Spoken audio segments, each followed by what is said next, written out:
Hey everybody, welcome to Conversation Piece with Patrick Armstrong. I am the titular Patrick, and this is a show where we talk about the missing pieces of the conversations we're already having. Shout out to our returning listeners, and a high five and hello to everybody joining us for the very first time. Thank you so much. My guest today is a consultant, podcast host, keynote speaker, and content creator who specializes in transformative mindsets and holistic development. She's also the founder of Help Me Help You, a Gen Z mentorship platform.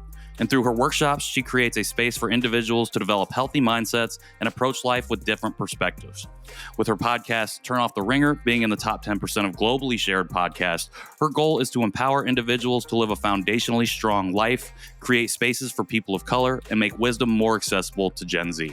It is my honor and privilege to welcome Esha Pathak to the show. Hey, Esha, thank you for joining me. Hey, Patrick. Thank you for having me. How are you? I am doing well. How are you doing today?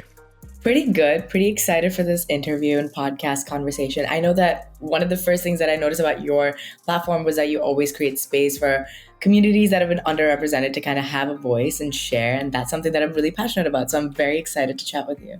Well, I really appreciate that. For listeners out there, just to give you a little background, Esha reached out directly to me on the Conversation Piece Instagram and was immediately open to that collaboration, basically saying all of those nice things that she just said. And after a couple weeks of kind of back and forth messages, we were able to hop on a call and we were able to set this up. So be on the lookout. Make sure you're following Turn Off the Ringer. Got some great episodes coming out. I know that you do, and excited to see where you go with that journey.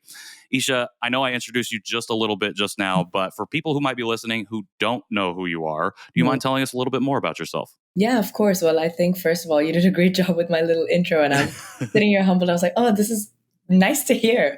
But on a more personal front, and I think this would be important to give the listeners context on who I am and maybe add to that piece of credibility a little bit, is all of the work I do, whether it's with the podcast or the mentorship platform, like Patrick mentioned, is really rooted in my belief of uplifting and bringing attention to the immigrant experience and also experience of communities of color. And I say immigrant experience because I myself moved to the States in 2018 after graduating high school. And that was the first time I was actually coming here for college, and now I've graduated and I'm navigating life in New York City as a corporate professional. So a lot of different phases in my life and experiences I've had being an immigrant. So I think that that's definitely something that's shaped a lot of my life so far.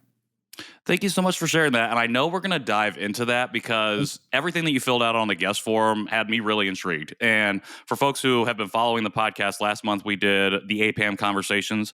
And we had actually a lot of focus on some South Asian conversations, particularly with colorism was one of the things that we talked about. Data disaggregation was another thing. And I know that we're going to dive into some of these topics. And I'm really interested to get your take on specifically what you think is missing from that conversation, especially because, like, as you said, you just immigrated in 2018. Mm-hmm. Okay. So interested to hear your perspective from what you saw initially when you came in, and then how your ideas and perspectives have changed over the last 5 years in terms of what you feel is missing. So let's get into that piece. I think the answer to that is two-pronged. One, in terms of what the South Asian community itself can add in terms of like how the conversation is missing. And then second, in terms of how our communities are viewed. And one thing from a perspective of being, I'll cover the being a person of color and being South Asian part of it first. I think from that perspective, a lot of times I've noticed my friends or people from the South Asian community, and when I say South Asian, I mean of Indian or brown descent, so like Pakistani, Indian, Sri Lankan, etc. Sometimes I find my peers almost shy to take up space in a room because they feel like there's this internalized compass that tells them, oh, there's another minority that's more important. Because we recognize that when we're in the States, there's a lot of communities that have faced historically a lot more trauma than we have in this country. And so that kind of respect and like awareness of that kind of sometimes shies people away from, yes, I face discrimination, but is my story just as valid? So I think that's one part of it that's missing. And now I think we're obviously it's coming up in a different light now. There's more media representation for South Asian people. There's more like young teenage media like TikTok or YouTube, where you have more South Asian creators coming to platforms, which is amazing.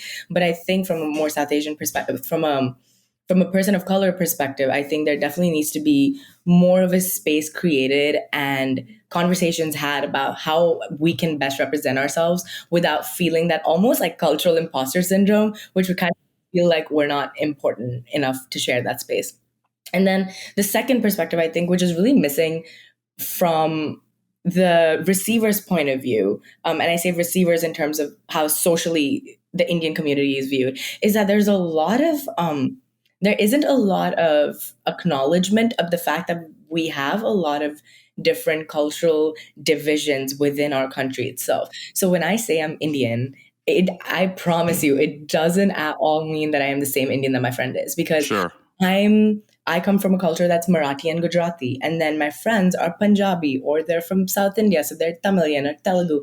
And I think Maitri Ramakrishnan does a really good job at explaining this in one of her interviews for Never Have I Ever. Great show, by the way. But she was like, specificity is respect, in that the fact that that show focuses specifically on a Tamil girl's household and upbringing is special, because a lot of times all Indians are just grouped in one culture and they're like, oh, this Right. is the Indian diaspora. But that isn't true, because what she sort of, her Tamilian roots and cultural nuances that she follows in the show are so different from what I follow, whether it's the clothes, the language, the food, the conversations with her parents. So I think that acknowledgement of the fact that you can't just be grouped as like one India, that there's so many different cultures within our diaspora itself, is a conversation that's definitely missing in that regard. I really appreciate everything that you just named there. I think, especially for people outside of Asian diaspora communities, like that's what happens. We get grouped together. Everybody's Asian or whatever it looks like. Everybody's Indian. And I think we, even within our own community, can internalize that mindset some, where we then don't do the work of disaggregating and thinking about the cultural Mhm. nuances, how deep that goes, and thinking that everybody just operates in the same way, when that's clearly not the case. So I really appreciate you naming that, especially when you think about the immigrant experience coming here and feeling, like you said, one, afraid to take up space because of seeing that, or thinking that other minorities hold a higher significance in terms Mhm. of this struggle is more important. Mhm. And we can get into this like oppression Olympics type of mindset of thinking, oh, well, this person's trauma is worse, so that therefore my trauma is now invalid, which is not Exactly. the case. It's like we all suffer from traumas differently. Yes, there are different levels of trauma, and especially when thinking about operating in the systems of the United States and a white dominant culture, it is like we are placed in hierarchies, and we can internalize that mindset. It can be very difficult for us to move through that. And I love what you shared about specificity is respect. I think that is that's going to be a quote for the episode, I already can tell you, because that's a conversation that I feel like I've been having more, and talking about how powerful it is to just be able to name specifically what it is you do, where you come from, and the things that you inhabit. I think that's really, really important. And I'm really glad that you named that. You talked a little bit about it, which is, again, taking up that space, feeling like brown Asian Americans or people come from South Asian diaspora Mhm. are allowed to do that. What advice, or how do folks within that diaspora, those communities, do that? What do they need to do to take up that space? How do they go about ensuring that we are telling, not only that they are telling their stories, but also that we know that it's important and valid for us to do so? Hmm. Before I answer that question, I want to go back and respond to something that you mentioned in the last few words that you said that really stuck with me. And that is that the reason why, when we come here, or even if we don't come here, if we're going through life as a person of color in the States, the problem with not being specific is that it takes away from your identity and chips away at it without you realizing it. And I Mm-hmm. say that because when I came to the States, my identity was suddenly in the hands of others, and my identity wasn't mine. So that sense of autonomy, you have to recognize, whether you realize it or not, when you're young in a culture where you are a minority, it's likely that the opinions of others about your culture and you is going to shape your identity and create certain boundaries and gaps within your own personality and how you view yourself. And so when I realize, oh, I view myself, I'll say, oh, I'm Indian, right? But then often in conversations, if I was talking to another person of color who was very much from India and they asked me, where are you from? I'd say, oh, I'm from India. And then they'd say, oh, but like, where from India? And I was like, oh, you're right. I am from like Mumbai, like I am Marathi. You know Sure. what I mean? Like, so that there's that identity difference then, because for so long I grew up in a Marathi and Gujarati household, but suddenly that identity takes the back seat and it's clubbed like everyone else clubs it as, oh, Right. I'm just Indian. As opposed to in India, when people would ask me, oh, like, where are you from? What are you? I'd be like, oh, I'm Marathi. And so not to say that like obviously there's that difference because that's a majority culture, people recognize those differences. I'm just saying that the impact of that on your own identity is so important to recognize, because you often just like go through life thinking that you're fine, and then you wake up and you're like, wait, where did this part of my culture go? Like now this is like a missing Right. piece within my identity, right? But to answer your question, correct me if I'm wrong, you asked how can younger generations start. Sure, just anybody within the South Asian diaspora, like how do they take up that space? Especially, and maybe not even younger folks, Mhm. but maybe people who are like 40, 50 coming into their own now, especially within the last 3 years, Yeah. and realizing, oh, I can tell my story, but I don't know where to Mhm. start. How do they go about doing that? This is a very interesting question because I think I'm in the phase of my life where I'm starting to do that myself. Sure. Um, but I think the first piece of the puzzle is owning your identity, which goes back to what I mentioned a few minutes ago. And I say own that identity because then you know exactly what pillars make you up. And I say pillars because for me, and I've noticed for most of my peers as well, it might be possible that when you recognize those pillars, that one of those pillars for you is culture. If culture isn't one of those pillars for you, then you need to have that internal dialogue and say, if I am comfortable, is this something that I even need to do? Or do I feel like I'm pressurized to do it because others in my community are talking about it? That is also a distinction to make, right? Like Yes. just because everyone is talking about it and feeling it doesn't mean you have to. And if you do realize, okay, this is a pillar that's important to me, and now I want to talk about my culture, I would say my first question I always ask myself with anything I do is, what is your why? Like, why do you want to have this conversation? Why do you feel like you need to take up this space? Not because you don't need to take up that space, because you rightfully deserve it. It's just that, what is driving you? I think that's the goal of why, right? And so then the moment you answer why, then you say, okay, well, what's my what? And then when you figure out your what, you're like, okay, why am I like this, or why am I feeling this way? What do I want to do about it? And then your next question should be how.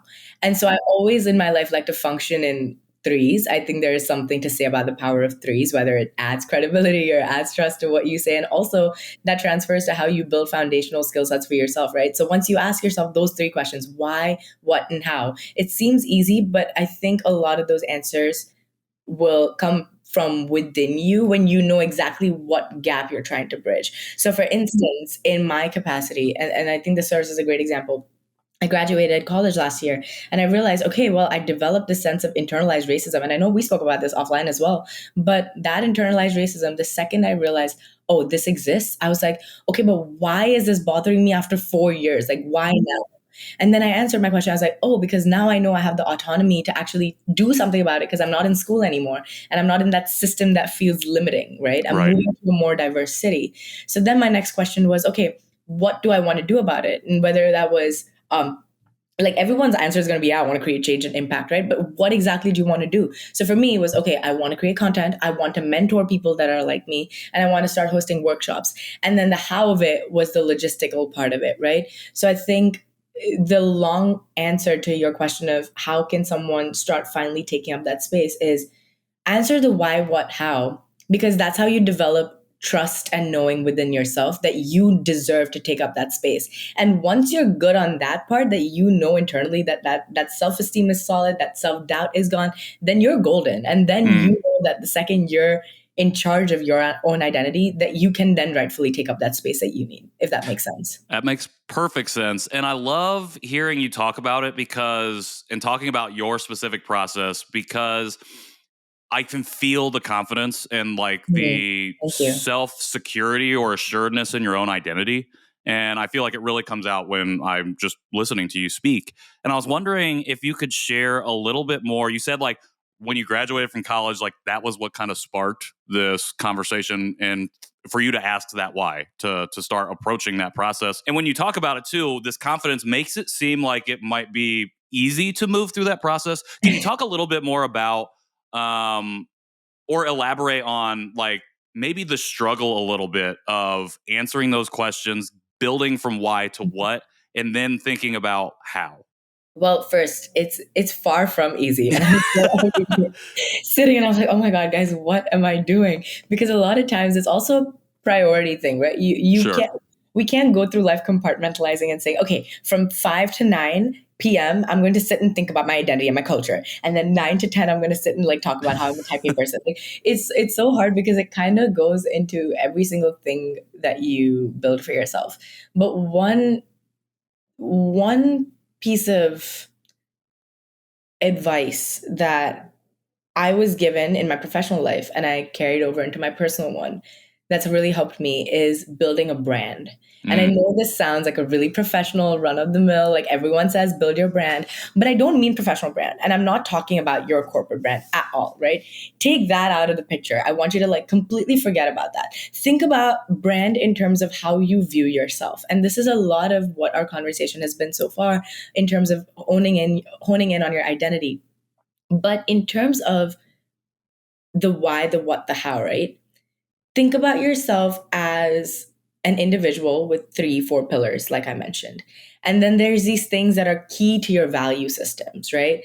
And when you have that identity and you're going through building that brand for yourself of how you view yourself, you're really practicing how to become a better person for you and how to take away the noise.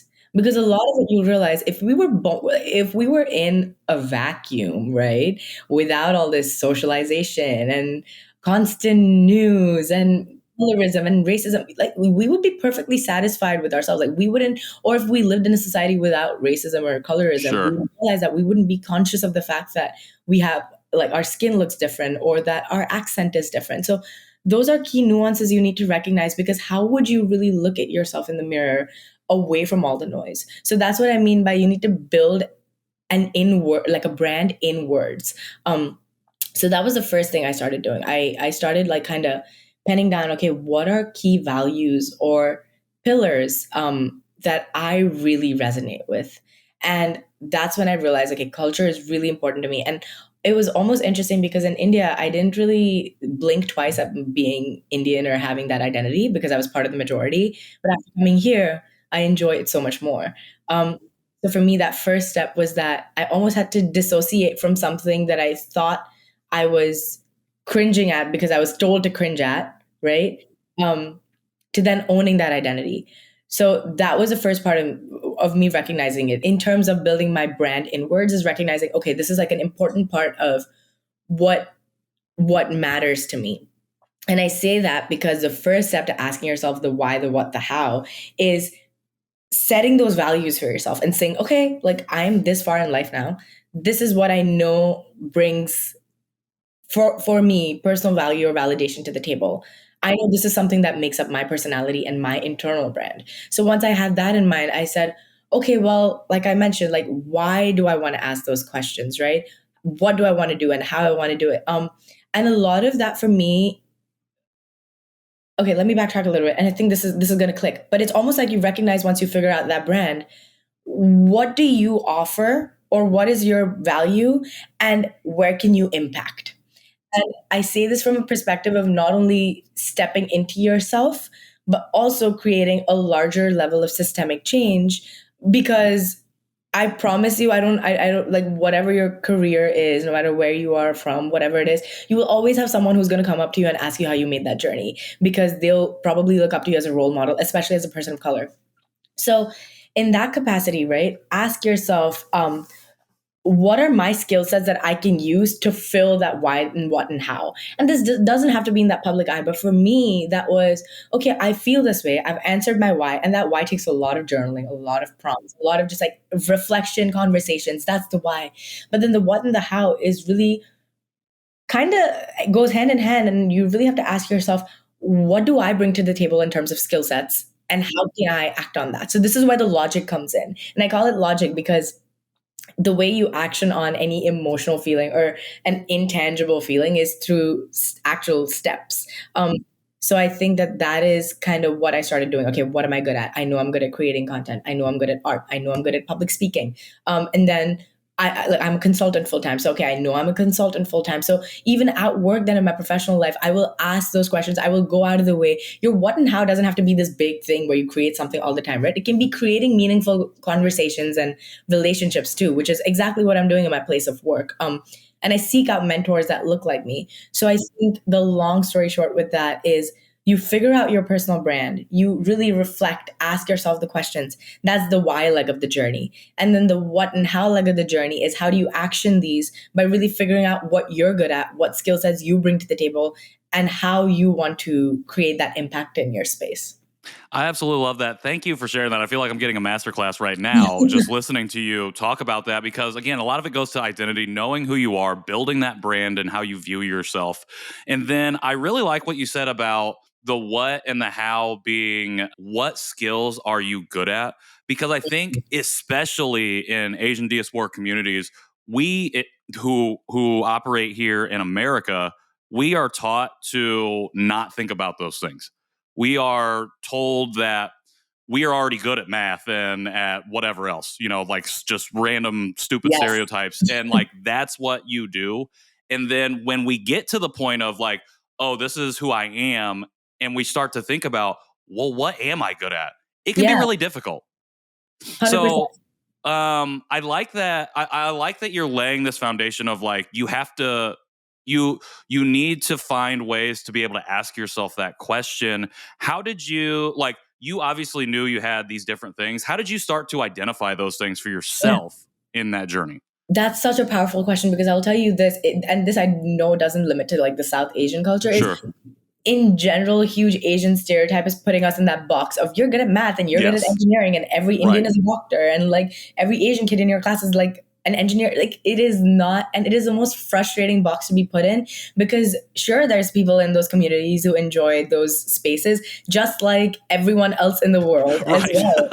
And so you get put in this box by your own society where, and you almost buy that more, right? Because if you Right. grow up in a household where your parents tell you you have to be a doctor, engineer, or like society where you're a majority tells you have to you have to fall in one of those careers, you're like, okay, well, this isn't even like a minority thing. It's just my culture is telling me to do this. So it's almost like a stronger voice in your head. And then there's that burden of almost fitting yourself in the box that you don't want to be fit in. But I've realized over the years that the most important thing that you can do for yourself is really navigate those passions. And I'll get to how in a second, but one of the conversations that I want to reference in this specific segment is a conversation I had on my podcast with one of a close friend. Her name is Joy Batra, and she's a freelancer now, and she's a power woman, but she has pivoted her life now and her career to be a freelancer full time, and she's super successful. But we talked about this exact thing. Nobody in the Indian community really understands what freelancing is, and like the fact that she had to take that step and take that leap and make that jump was really scary. Just like for me, even though I have a full-time job as a consultant and I absolutely love my job, I'm learning so much. My I can see how people almost don't validate the side that of me that is a content creator and a workshop host and a podcaster and all these things, right? But what I've learned is that no matter when it comes to the things you love and the things you want to explore, there's two things you have to keep in mind. One, you need to do it scared, no matter how scared you are. The second thing is that when you know that that fear is there, you have to let your love for that thing be greater than your fear. Always. Because if you don't, then you're going to close yourself off to things that may benefit you in ways that you don't expect, right? And here's how I went about exploring those parts of myself. I will preface this by saying that I'm very lucky and privileged to have really great supportive parents who I grew up in a house of um I'm an only child, but both my parents worked full time. My dad worked full time, and then my mom quit her job to take care of me at home. But they're both creative. So my mom is an author now, and my dad is also very artistically inclined. He plays instruments, he sings, very creative house. So I was very lucky to have a space early on in my life where that exposure was celebrated and encouraged. But I recognize that that isn't the case for everyone. So the first piece of that step, I would say, is before having conversations with other people, again, get in touch with yourself. And a lot of my advice is going inwards because I do believe that that's where all change starts. But get in touch, as cringy as it sounds, with your inner child. Understand exactly what you like, exactly what makes you happy, what makes you like sparks joy. And I'm not saying because you liked coloring when you were younger that you need to use like color pencils now. Like that is not what I am saying. But I think inner child in a sense that I use that phrase because that is the most, like we mentioned, in a vacuum, untouched, untampered by society part of us that exists within us, right? What does that version of you really want? What do they want to do? And a good place to start that is, I'd say, just start creating. And it doesn't mean create content. I think there's this taboo now because content creation has boomed up to say, oh, all creating is creating content. No, like use color pencils, create community, create art if you want, create like even if you're reading a book and you don't want to write a book, like create little projects for yourself to like follow along the books that you're reading. Anything that gets your mind working or hands working in a way that you know is bringing you happiness. And the second you do that, I promise you, you're going to start finding the way to get more creative isn't to shut the creativity away. It's to do more creative things because then you get ideas that have been like shoved away in the back of your brain. So really figure out what those things are, figure out what makes you excited, and then meet people that are like-minded, whether that's in cities, whether that's in communities online. That's how we met as well. And I honestly have been reaching out to people to understand what other podcasters in the space enjoy the things I enjoy. And it doesn't always change into a collaboration. And it doesn't always have to, but my intent with reaching out now, like the DMs that I'm getting is more like, hey, I just want to also know about your story. Like, why did you start podcasting? What excites you? Why do you do it? And so those kinds of conversations, right, need to come to the forefront of community drives everything. And everyone is scared. So you'd rather be scared together than be scared in a silo alone by yourself in your room. So that is the key thing to figuring out what you really want to do. And then the second piece of it is, now that you have that confidence in, okay, this is what I want to do, this is where my identity is, have those conversations with your parents, your community, and realize that this is a very tough thing to say, especially in an Asian space, because I know it's hard because, guys, I get it. But you can let them be mad. Like, you can let them be, it's fine. What other people think of you is not your problem. And yes, they can be family, and yes, they can be close to you. But at the end of the day, you're going to sleep to bed with yourself. Right. So you need to be comfortable having those conversations. And if you feel like that's something that you want to explore on your own without having those conversations, then that's fine too. But yeah. I absolutely love that. Again, the thing that's really stuck out to me is like, find what you, even if you're scared, do it. And then find out what you love about that and allow that love to overcome the fear. Know that you have to invest in love and the thing that you love in order to overcome that fear anyways. And when you find like-minded people, and when you're able to feel or confront the fear of like having that conversation with your family, which I know a lot of Asian folks can struggle with or feel like is a difficult task to undertake, know that even if they are angry, and which is totally valid for however they want to feel it, like that's probably an expression of love and not necessarily an expression of like, I disapprove of this. Exactly. Because again, we're talking about systemic societal things that influence our parents, our communities, our cultures once we come to America.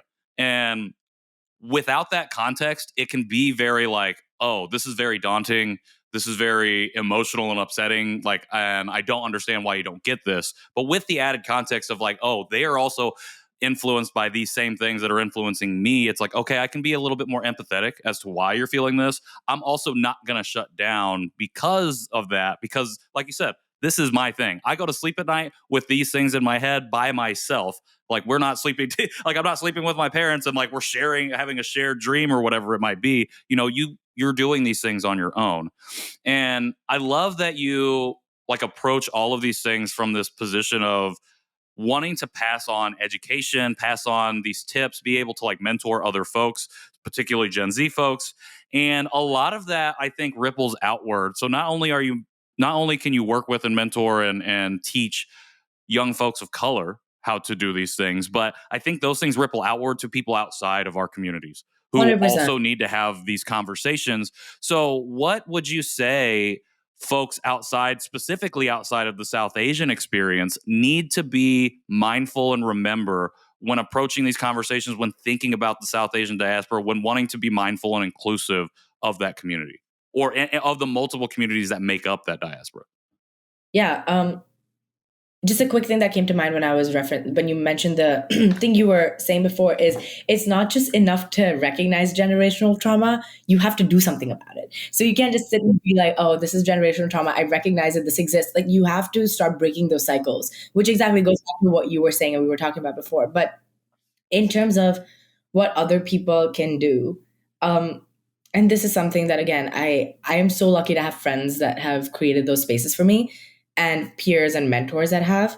But really just ask the question. Like if you're confused, whatever that question is, just ask it. Like again, like I mentioned, like respect, like specificity is respect. The more specific the question, the more I mean, obviously, like don't ask something offensive that you know is like Right. clearly offensive. But if you're a little confused, I think I a lot of times have felt seen where when my white friends have come to me and said, "Oh no, I know you're Indian, but what kind of Indian are you?" And I'm like, "Oh, you know what that is?" And they're like, "Yeah, like, we have other Indian friends." And I'm like, "Oh, see, like when they spoke to that Indian friend, they probably didn't know it existed. But now there's that education and ripple effect of like, oh, like there's that acknowledgement, right?" The second thing that I would say, really, this is a don't do rather than do, is don't comment on people's like things that people associate with their culture. If it comes like one thing people say to me that always rubs me the wrong way is, why do you speak such good English, or why is your accent so good? Whew, And I'm like, yeah. maybe don't say that. Like I can see why you have those questions, but that's not a question you want to ask someone. Like, why do you speak good English? Like, this is not something you want to, Yeah, that's bad. that's a no-no. But other than asking specific questions, I think the last piece of it is just listen. And a lot of empowerment comes from a place of just listening, because like I mentioned, a lot of times we feel scared to take up that space. And sure, that in part is internalized and we're not taking up that space. So like a hand needs two hands to clap, right? You need two hands to clap. That's one hand of it. The other hand of it is like, we need to get that space too. And a huge part of us getting that space is having somewhere where people can just listen. So you don't always have to have, when you go into conversations with people of color, I want you to take out any stereotypes you have about them and then just be in that space with them. Because asking them, oh, wait, how are you going to marry your significant other? Doesn't your culture need arranged marriages? Is not creating space for them, Right. is not accounting for diversity of perspective and the fact that they may have grown up in a really liberal family, but instead it's putting them in the box that they're trying to escape. So a lot of oppression or discrimination, I think, it's the hand pulling, but the hand pulling needs it's someone trying to climb up that hill, but we need help going up that hill. So it's like the we will talk, but please like create that space sort of conversation. So yeah, I'd say the two things is definitely ask specific questions, and really create a space to listen. I love that. I think specificity is probably going to be the title of this episode. And in your questioning, I think is great because it shows a desire of curiosity as opposed to, like you said, coming just from a place of potentially not even appropriation, but just prejudice, I guess. Like you have these stereotypes in your head and like those are influencing the questions that you ask instead of being specific about the things that you want to learn and know. And two, being able to come to a space and listen. 2 episodes ago, we had a conversation about being able to listen to understand versus listening to respond. And I think a lot of us want to respond. Like we'll hear something being said and then we have a response in our heads and we don't hear anything else that is being shared. And so we don't learn. We don't learn. We don't develop and understand empathy in that way, because we want to be heard and we want to shout. But instead of being willing to listen and being able to listen, we go the opposite route. So I really appreciate you naming those things. I think it's super, super important. Again, teacher, mentor, love the way that you not only infuse all of these things that you're talking about with anecdotes specifically from your own life, but how we can go about being active and being engaged in this work that we need to do. Who are you learning from right now? You do a lot of teaching. You do a lot of sharing of information. Who do you learn from, or who's giving you inspiration right now as you do your own work? I'll give you what was the word for it? Like a famous answer that most people are learning from, and then I'll give you a little an unconventional answer. I like it. I'll call it unconventional, but maybe it's not unconventional. I don't know, guys. A conventional answer is Jay Shetty, definitely. I think I'm learning a lot from his content. And more than that, I think I'm learning a lot from the way in which he feels comfortable taking up space. And not to say, I'm sure he's uncomfortable with it, right? I'm sure everyone's going through their journey. I'm not making assumptions, but I think there's just something so powerful in the way he does it, because you can really see his progression through life with like starting from Accenture, like being a monk, starting at Accenture, Right. then like going to this career that he has now. And I say learning from him because it isn't just his podcast that I'm listening to and learning about every day. It's the course of his life and everything that I've seen him share online since I was like 18, 19, 20 years old. So it's like the thematic story of his life. I think I've always been learning from. So that's my conventional answer. My unconventional answer is, maybe people do know this person, but in my space, I don't know a lot of people that know him. Derek Sivers. He was the CEO of CD Baby. Then he sold his company, and now he's a thought leader. And he has these, and I say his name because he has a lot of interviews that he does on like the Tim Ferriss show and like other podcasts. And he has his own website where he has like thought dumps and what he's thinking. And what I love about the modality of his approach is that everything he approaches, no matter how intangible the problem, in some way, he's going to make it tangible for you. And he's going to give you, like, you need to do X, Y, Z. And I don't know if you noticed throughout this conversation now, it happens so naturally, but everything I approach is very like, this is what I'm feeling, but how can I make it logical, right? Whether it's like the why, the how, the what, the how, or there's like the three pillars, the threes, it's always the threes. And that's something that I learned from him. And I have been learning from him just by listening to his content, reading his books. So I think at some point, a good learning tip that I've realized is it's not always about the content you learn from others, it's the content that you infer from their existence. And a lot of my learning comes from how I see Derek Sivers and then Jay Shetty really live and emulate the lives that they've gotten into now. But yeah. I love that. I love what you talk about, like what we infer from the people that we learn from, because it's one thing to just regurgitate and the same things that are being said and not really internalize those lessons. And it's a whole nother thing to be able to internalize that and then take the concepts and apply them to your own life or whatever it is that you're teaching, which 100% in this entire conversation you've been doing. And I love that you're modeling that. I love that you named that. Oh, I've been doing this the entire time, listener. If you've not been paying attention, that this is what's been going on in this conversation. Yeah. And I think it's really important because I think for a lot of us, it is easy to regurgitate, especially in this climate of social justice where everybody wants to come out and be like, oh, I'm anti-racist or whatever. It's one thing to put anti-racist in your banner, in your headline. Yep. It's a whole nother thing to actually be actively practicing those things. Exactly. So I really, really appreciate you naming that. We will have links to both Derek and Jay's work in the show notes. So make sure you check that out as well, listeners. Esha, it's been an absolute pleasure and privilege to be able to have this conversation with you. Last question. How does our audience support you going forward? Of course. Well, what a great conversation too. And thank you for creating the space because never really talked about this in length just as much as I have here. But I have my mentorship platform up now. It's called Help Me Help You. I know you mentioned that in the introduction. It's basically a platform where I want to help underrepresented communities, whether that's women in STEM, people of color, communities of color, or not, whatever it may be, really progress and reach their professional and personal goals, because I knew I always wanted a mentor who understood my path when I was growing up. And I had that privilege. So one is help me help you. And then the second thing is my podcast will also be linked in the description, Turn Off the Ringer. That is a space where I hope to make wisdom more accessible to our generation. I'm not saying that I'm talking about things that you haven't heard about, but I am promising that every single thing that I talk about, I'm talking about in a way that you haven't heard it. So we'll talk about things like fear, right? And like insecurities. And sure, there's a lot of conversations about those things, but my approach with it is how can I have a different approach to it?